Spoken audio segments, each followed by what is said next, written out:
Toll की लड़ाई तो लगभग खत्म कर दी सरकार ने ही पे। अच्छा कैसे? साल का 3,000 रुपए का पास बना है, फिर 200 ट्रिप उसमें आप कैसे चलो पूरे इंडिया में। क्यों करी होगी यार? जनता की सुविधा के लिए। अच्छा, यानी इतना नशा बेचने वाले, आपको कंट्रोल करने वाले, पुलिस से लाठियां मारने वाले, खेती के गलत कानून लाने वाले, पानी पे कंट्रोल करने वाले, फसल पे कंट्रोल करने वाले, मंडी में बीज ना देने वाले, नौकरियां खाने वाले, आपको मतलब नौकरियों के नाम पे लूटने वाले, सीटी के नाम पे नौकरियों में धांधली करने वाले, दारू बेचने वाले, तंबाकू बेचने वाले, कैंसर करवाने वाले, बीमारी लगाने वाले, वैक्सीन लगाने वाले, मतलब ऐसे व्यक्ति आपकी इतनी चिंता करते हैं, आपको सच्ची में ऐसा लगता है? नहीं, इसमें एक बात और नहीं, लोग तो टोल पहले भी दे ही रहे थे, वो महंगा टोल दे रहे थे, अब सस्ता टोल हो गया। हाँ, ये तो फायदा हो गया। देखो इसमें एक जो असली खेल है ना, हाँ। महंगा और सस्ता तो यो बहम है। जैसे यूरिया डीएपी दी थी, शुरू में तो सब्सिडी दी थी, फ्री दिया था, बाद में न्यू कह दिया 1500 का कट्टा आपको 500 में मिल जाएगा, या 400 में या 200 में मिल जाएगा, लेकिन कंपनी को तो पूरे 1500 मिल रहे थे ना। अब टोल पे जो ये सब्सिडी है, या तो पैसा तो आपकी जेब से सरकार दे देगी कंपनी तय। बात यह नहीं है कि भाई आप जो है वो आपको सस्ता मिल रहा है कि महंगा मिल रहा है। जो असली कहानी है वो ये है कि आपने कंपनी को मालिक मान लिया है कि नहीं मान लिया है। चाहे आप 1 रुपया भी दो, चाहे आप फ्री की पर्ची भी लो, चाहे आप खाली परमिशन लेके ना एंट्री करो बिना पैसे के, यदि आपने किसी चीज के ऊपर किसी और के हस्ताक्षर के, सिग्नेचर के जरूरत पड़ेगी, तो इसका मतलब है आपने उसको अपना मालिक मान लिया, या असल में गुलामी की तक वो है, तरीका है। जैसे आपका ड्राइविंग लाइसेंस है, गाड़ी आपने चलानी है, आपसे गाड़ी में कोई बंदा मर जाए तो क्या आपको सजा कम होनी चाहिए, ज्यादा होनी चाहिए? मान लो आपका लाइसेंस है या नहीं है, इससे क्या फर्क पड़ता है? सामने वाला अगर मर रहा है तो मतलब मरे तो मर गया ना, उसको तो जो नुकसान हो गया उसके परिवार का वो तो हो गया, आपके लाइसेंस का क्या मतलब है? फिर आपका जन्म प्रमाण पत्र, बाप का नाम भी आप बताओ, बच्चे का नाम भी आप बताओ, माँ का नाम भी, फिर सर्टिफिकेट हुए देवें। इसी तरीके से आप पढ़ाई पढ़ो, आपने सीखा कि नहीं सीखा, नंबर कितने आए, नकल मारी कि आप जबरदस्ती करा, किसी और से पेपर दिलवाया, कुछ ही करा, लेकिन सर्टिफिकेट कोई और दे देगा कि तू पास हो गया। लेकिन देश को चलाने की कोई तो व्यवस्था होनी चाहिए। देश को चलाने के लिए व्यवस्था नहीं है। देखो ये सड़कें जो हैं ये आपके लिए नहीं बनी है भाई। तो? ये सड़कें 152 डी आपने मांगा था, दिल्ली कटरा मार्ग आपने मांगा था, किस लिए मांगा था भाई? ये सामान ढोने के लिए है। जब आपकी फसल नहीं उगेगी, जब बीज आपके यहाँ नहीं उगेंगे, जब बीज कंपनियां देनी बंद कर देंगी, पानी आपके पास अपना है नहीं, फसल आपकी होगी नहीं, क्योंकि आपने ट्रैक्टर चला के, पेस्टिसाइड डाल के, यूरिया डाल के, डीएपी डाल के इसको पूरा सख्त बना दिया है, पूरी जमीन की ऊपरी परत को। अब उसमें देसी बीज उगेंगे नहीं, तो अब आपको हाइब्रिड बीज लेने पड़ेंगे। आप गुलामी नहीं करोगे तो हाइब्रिड बीज देने से कंपनी मना कर देगी। अब मना कर देगी तो आप भूखे मरोगे। एफसीआई के पास अनाज है नहीं, इनके साइलोज के पास अनाज है, साइलो वाले देने से मना कर देंगे, तो अब आप क्या करोगे? फिर सरकार से आप भीख मांगोगे। भीख मांगोगे तो आपको अनाज की सप्लाई करेगी तो बड़े बड़े कंटेनर और बड़े बड़े ट्रक आएंगे आपके गाँव में बिस्किट और वोट देने के लिए। क्योंकि अभी युद्ध का नाटक चलेगा ना, ये युद्ध का नाटक चला है, ये भारत पाकिस्तान का भी होगा। आपके यहाँ अनाज की किल्लत पड़ेगी तो आपको अनाज की सप्लाई इन मार्गों से आएगी, बड़े बड़े कंटेनर्स में। तो ये पूरा स्क्रिप्ट का हिस्सा है। और इनको बनाने के लिए जो लोन दिया है वो खाली डिजिट दिए हैं, लेकिन पूरे कैसे कर रहे हो? आप अपनी कमाई दे करके, यानी आपकी आत्मा और आपकी एनर्जी को हार्वेस्ट करके इन कंपनियों को दे रहे हो बेसिकली। यानी अल्टीमेटली आप क्या कर रहे हो? अपने आप को इनके यहाँ गिरवी रख रहे हो। तो जब भी आपको पार्क में एंट्री का पैसा मांगा जाए, आपसे किसी भवन में पैसा मांगा जाए, सड़क पे चलने का पैसा मांगा जाए, कहीं किसी तालाब में जाने का पैसा मांगा जाए, हमारे किसी म्यूजियम का पैसा मांगा जाए, तो आप ये समझ लो कि वहां आपने ये मान लिया कि जैसे डालमिया को दे दिया लाल किला, तो डालमिया अब जो पर्ची कटेगी वो डालमिया की कटेगी। तो मतलब आपने ये मान लिया कि इस किले का मालिक डालमिया है।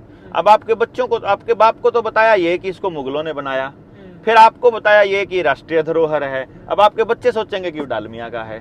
धीरे धीरे डालमिया जो है उसका सारा पैसा जो है इंग्लैंड में पड़ा हुआ है। मतलब क्या हो गया?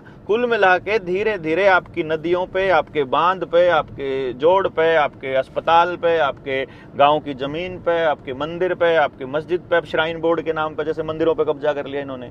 फिर ये मस्जिद के अभी मौलवियों को तनख्वाह देने की चालू कर दिया इन्होंने सरकार को, तो मौलवी सरकारी हो गए इस तरह से, मौलवी सरकारी हो गए, सरकार के हिसाब से चलना पड़ेगा। फिर पुजारियों को भी पैसा देना चालू कर दिया, यानी समाज की भागीदारी खत्म करके ये सरकार की भागीदारी लेके आ रहे हैं, और सरकार में पूंजीपतियों के गुलाम है या खुद पूंजीपति है। सुभाष चंद्र राज जैसे लोग भी तो बैठे हुए हैं ना अंदर। तो अब ये खेल जो है ना, ये असल में ये आपके रोड पे चलने की सुविधा का नहीं है, ये असल खेल है जो एक ऑटोक्रेटिक एक दुनिया बना रहे हैं, ये एक डिस्टोपियन सोसाइटी बना रहे हैं, टोटल कंट्रोल्ड जो गेम चला रहे हैं, उसी का हिस्सा है ये नंबर प्लेट बदलना। ये नंबर प्लेट के रीडर्स लगे होंगे, कैमरे लगे होंगे सड़क के ऊपर चारों तरफ। अभी गुड़गांव के अंदर इन्होंने नए कैमरे लगाए हैं कि वो नंबर प्लेट पढ़ के ही बता देंगे आपका ड्राइविंग लाइसेंस, आपकी गाड़ी किसके नाम पे है, कितना लोन है। हाँ, मतलब वो अब तो ऑटोमेटिक चालू हो गया ना वहां से, यहाँ भी ऑटोमेटिक नहीं हो अपने हिसार चंडीगढ़ वाले रोड पे। ये तो आपके हर गली मोहल्ले में वो कैमरे लग जाएंगे। मान लो आपकी गाड़ी का आपने किस्त नहीं भरी है, अभी तो हम लोन वाले मुद्दे पर लड़ने लग रहे हैं। आने वाले टाइम में अभी क्या करेगी सरकार कि जिनका देगी, जिनके आवेदन लग रहे हैं उनका लोन माफ, क्योंकि ये नहीं चाहेगी कभी भी जनता को सच्चाई का पता चले। कभी वो डिबेट में नहीं आएंगे, कभी ना बैंक डिबेट में आएगा, कभी ना सरकार का वित्त मंत्रालय डिबेट में आएगा, कोई नहीं आएगा डिबेट के अंदर। वो क्या करेंगे कि आपकी बात मान ली, चलो बात खत्म, अपने घर जाओ, मतलब पब्लिक को भ्रम में रखेंगे। अब मान लो आपकी गाड़ी की इंस्टॉलमेंट नहीं गई हुई और गाड़ी के अंदर किल स्विच है, गाड़ी जो नई BS6 जो कह रहे हैं ना, ये कह तो रहे प्रदूषण के नाम पे।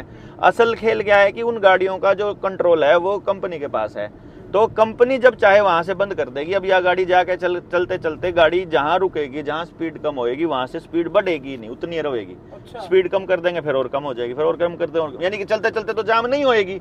लेकिन उन्होंने बटन दबा दिया कि जाम हो जाए, तो एक बार जितनी, अब मान लो 72 की स्पीड पे चल रही है, मैंने रेस पे से पैर उठाया, आगे ब्रेक मार दिए, स्पीड होगी इसकी 60 की, अब 60 से ऊपर नहीं जाएगी। फिर अगली बार ब्रेक मार देता होगी 40 की, अब 40 से ऊपर नहीं जाएगी। अच्छा। यानी कि उससे ऊपर नहीं जाएगी, और धीरे धीरे जब वो बिल्कुल रुक जाएगी तो फिर अब स्टार्ट नहीं होएगी।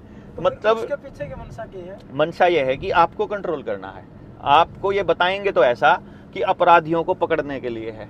अगर आप अपराधी नहीं तो आपको क्या टेंशन है?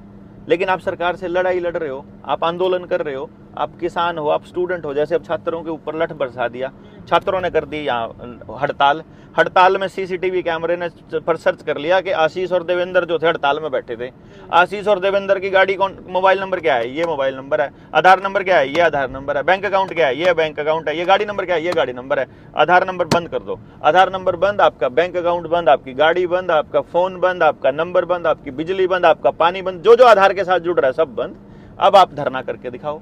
अब आप बोलोगे मैंने क्या किया, बोला धरना करा, धरने में अब क्या करूं, माफी मांग, लिखित में माफी मांग ली। अब आप धरने में नहीं जा सकते, अब आप अपने लोकतांत्रिक अधिकार आपको सस्पेंड करने पड़ेंगे। इसी तरीके से किसान का, ले तेरे को सम्मान निधि मिल रही है ना, सम्मान निधि देने के नाम पे, किसान का रजिस्ट्री कराने के नाम पे आधार नंबर ले लिया, आधार के साथ जमीन के कागज जोड़ दिए, जमीन के साथ लोन है, लोन के साथ ट्रैक्टर है, ट्रैक्टर के साथ आपका घर है, घर के उसी आधार के साथ सारे कागज हैं, उसका बच्चा कहाँ पढ़ने लग रहा है सारी डिटेल है। अब उसके बच्चे की भी पढ़ाई बंद, उस बहन वहां से, आपके बच्चे का पासपोर्ट नहीं बनेगा। नहीं कहा करते ना, किसान अगर वहां है और बच्चा अगर किसान आंदोलन में है तो पासपोर्ट नहीं बनेगा, पासपोर्ट नहीं बनेगा तो कहीं नहीं जा सकता। आपकी गाड़ी का लाइसेंस रद्द कर दिया तो आप कहीं ट्रैवल नहीं कर सकते। गाड़ी बंद कर दी ऑटो स्विच पीछे से, किल स्विच से, तो गाड़ी में नहीं आप चल सकते। बिजली बंद कर दी तो घर में बिजली के बिना का काम नहीं आपके पास। पानी बंद कर दिया तो गांव के पास अपना कुआं भी नहीं है, अपना जोड़ भी नहीं, अपना पानी भी नहीं है। आपको जो बंद कर देंगे आपके पास कुछ नहीं है। तो फिर वो सप्लाई के लिए जब तराहीमाम मचेगा तो बोलेंगे गांव छोड़ के शहर में आके बस जाओ। या जो गाँव के आसपास ये छोटे छोटे कबूतर खाने बना रहे हैं ना, हर गाँव के आसपास टाउनशिप बना रहे हैं, क्योंकि गाँव है भारत और टाउन है अंग्रेजियत। यानी जो शहर है वहां तो अंग्रेजों का राज चलता है और गांव में भारत का राज चलता है। तो भारत जो है वो व्यापार नहीं है और अंग्रेज जो है व्यापार के अलावा कुछ भी नहीं है। यानी कि व्यापार करना, व्यापारी के सिर्फ शहर में कौन जाता है? गांव की समस्या से भागा हुआ आदमी, लिच्चड़ आदमी, कमीण आदमी, जो समाज का सब तक खराब आदमी शहर में रहा है। मैं तो रह रहा हूँ ना कितने सालों से, मैं भी गांव से भागा हुआ आदमी हूँ। आप भी खुद इस कैटेगरी, मैं उसी कैटेगरी में, मैं देख रहा हूँ ना कि मैं उस कैटेगरी में हूँ। मैं नहीं रहना चाहता, इसलिए मैं गांव की वकालत करता हूँ, इसलिए मैं गांव को ठीक करने की बात करता हूँ, इसलिए अपने गांव पे काम भी कर रहा हूँ। मतलब मैं ये कह रहा हूं कि यार गांव अलग चीज है, शहर अलग चीज है। असल भारत जो गांव है, और भारत के ऊपर कोई काम ही नहीं कर रहा है। तो अब आप सारे शहरों के ऊपर काम कर रहे हैं, तो सब्सिडी भी कहाँ देगी? शहर बनाने पे, टाउनशिप बनाने पे, वहाँ कानून सस्ते हैं। वो मतलब जितने एरिया में सारा गांव बसा हुआ है, यानी जितने एरिया में, उतने में तो 50 गांव बसा देंगे वो, और उनको क्या दिक्कत है? और सप्लाई आपको घर पे दे देंगे, उनको क्या दिक्कत है? आपकी जमीन अगर हथियाने को उनको मिल जाए तो। अपनी चर्चा तो शुरू हुई थी टोल तले के, ना कि टोल सस्ता कर दिया, और आप इस चर्चा न लेके किसी गांव में, देहात में, मतलब समाज को लाभ। टोल पे पैसे कौन दे हुआ है? जो कंपनियों के पैसे हैं वो कंपनी से रिइम्बर्स हो जाते हैं। कंपनियों को तो जो ट्रैवल कंपनियां हैं उनके तो माफ हो जाते हैं, जो सरकारी हैं उनको मिल जाते हैं। तो और जो मतलब सरकारी नौकर हो चाहे प्राइवेट नौकर हो, उसको तो देने नहीं पड़ते। असली कौन दे रहा है पैसा?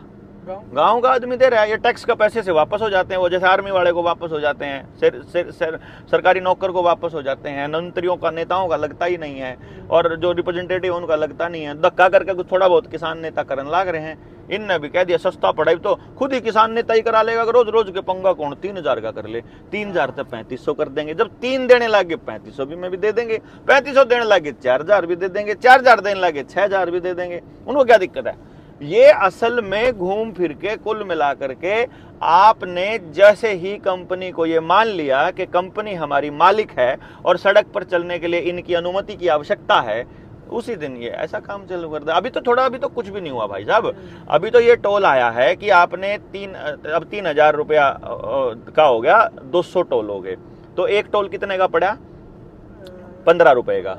ठीक है, 15 रुपए का पड़ा, 20 का भी नहीं, 15 रुपए का पड़ा। 15 रुपए प्रति टोल के हिसाब से पड़ा। अब देखा कि कितने किलोमीटर में जो है दूसरा टोल नहीं आता, बोला 60 किलोमीटर में दूसरा टोल नहीं आता। ठीक है ना? तो 60 किलोमीटर में टोल नहीं आता, तो इस हिसाब से हमें पता लग गया कि भाई यह गाड़ी जो है जब 200 टोल क्रॉस कर लेगी तो उसका पैसे का हिसाब लगा लेगी। तो ये मान लेंगे कि भाई 20 पैसा या 30 पैसा प्रति किलोमीटर खर्चा आता है। अब कंपनी एक और काम कर रही है। अब अगली बार कंपनी ने कह दिया अब तो तुम 30 पैसा खर्च कर रहे हो, अगर तुम अपनी गाड़ी में जीपीएस लगवा लोगे तो तुम्हारा 1 साल का टोल फ्री। तो आपने जीपीएस लगवा लिया, आपने 1 साल टोल फ्री दे दिया। अब अगली बार न्यू कह दिया कि अब आपकी गाड़ी स्टार्ट होते ही टोल चालू हो जाएगा, फिर क्या करोगे? ये आपको शुरू में फ्री ही बताते हैं। जो भी चीज आपको शुरू में सस्ती मिलेगी, असल में उसकी पूरी कीमत कंपनी को मिलेगी। वो आपको अभी सस्ती लग रही है, आपकी अगली पीढ़ियों को वो उसकी कीमत सूद समेत देनी पड़ेगी। मूल भी देना पड़ेगा और सूद भी देना पड़ेगा। बिल्कुल विरोध करना चाहिए। हमारे लोगों की सड़क है, हमारे पुरखों की जमीन है, भारत की जमीन पर यदि आपने टोल लेना है तो भारत सरकार की पर्ची कटे और भारत सरकार की ट्रेजरी में पैसा जाए तो हम दे देंगे, कंपनी को पैसा नहीं देंगे। इस बात पड़ जाना चाहिए गांव के लोगों को। गांव के लोगों को होना चाहिए कि यार ये तो गलत चीज है। कंपनी को कैसे मान ले? कंपनी को मालिक कैसे मान ले? भारत सरकार को मान लेंगे मालिक, क्योंकि भारत सरकार तो हम ही है। ट्रेजरी में पैसा चला जाए फिर हमें कोई दिक्कत नहीं है, चाहे कितना ले लो, फिर जितना मर्जी ले लो, लेकिन वो भारत की ट्रेजरी में जाना चाहिए, ना कि किसी मंत्रालय के अकाउंट में, ना कि किसी कंपनी के अकाउंट में, ना कि किसी ठेकेदार के अकाउंट में। वो ट्रेजरी में चला जाए, ट्रेजरी से देने की जो करना है उन्हें कर लो, लेकिन ये गेम चलाना है, इसी को समझना है। चाहे बिजली का हो, चाहे पानी का बिल हो, चाहे टोल का बिल हो, ये सारे के सारे ट्रेजरी से जाने चाहिए। लेकिन ट्रेजरी से नहीं जा रहे हैं, ये आपके बैंक के अकाउंट से जा रहे हैं। बैंक भी प्राइवेट हैं, कंपनियां भी प्राइवेट हैं, सरकार में जो बैठे मंत्रालय में भी प्राइवेट हैं। सरकार भारत की है, वो पता ही नहीं लोगों ने क्या है। असली भारत सरकार कौन है कोई नहीं पता। ठीक है भाई जी, ठीक।